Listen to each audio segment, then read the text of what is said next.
Ekber. Son sözüm olsun, sen Allah. Derdim var, hacetim var, getir nazarına.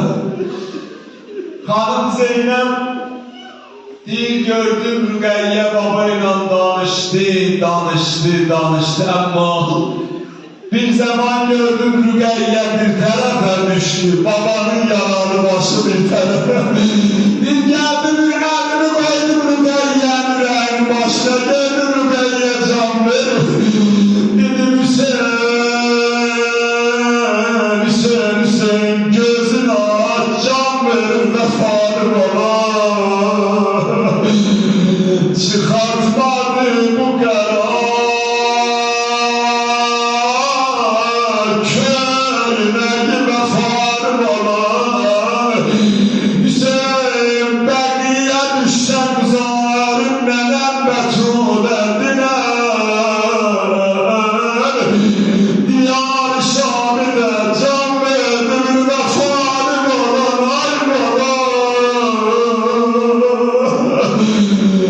İndi sen de diren ya Hüseyin.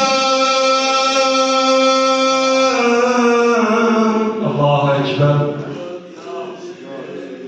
Axı biz rəsmimizdə budur, bir xanım dünyadan geçsə, bir bacı dünyadan geçsə deyərlər onun qardaşı gəlsin, bacının qəbrə qoysun, belə deyərlər.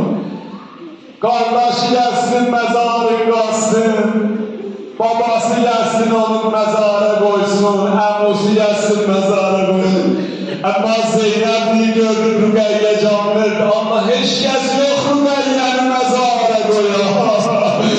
Babası şəhid olur, Əli Əkbəri şəhid olur, heç kəs yoxdur. Bir onda gördüm, Zeynəb yüzün dolandırdı Kərbəlaya.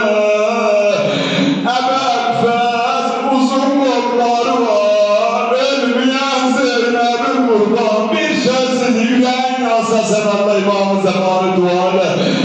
Dedi Əbəlfəz gülümcə bensiz öldü.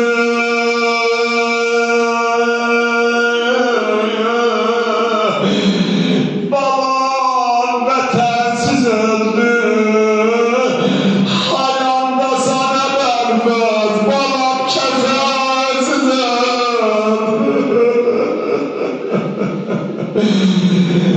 Babama kefen getir ay Əbəlfəz.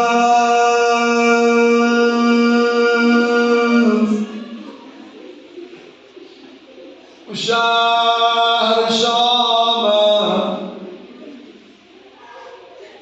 salam zamana, kızım balamla ilah.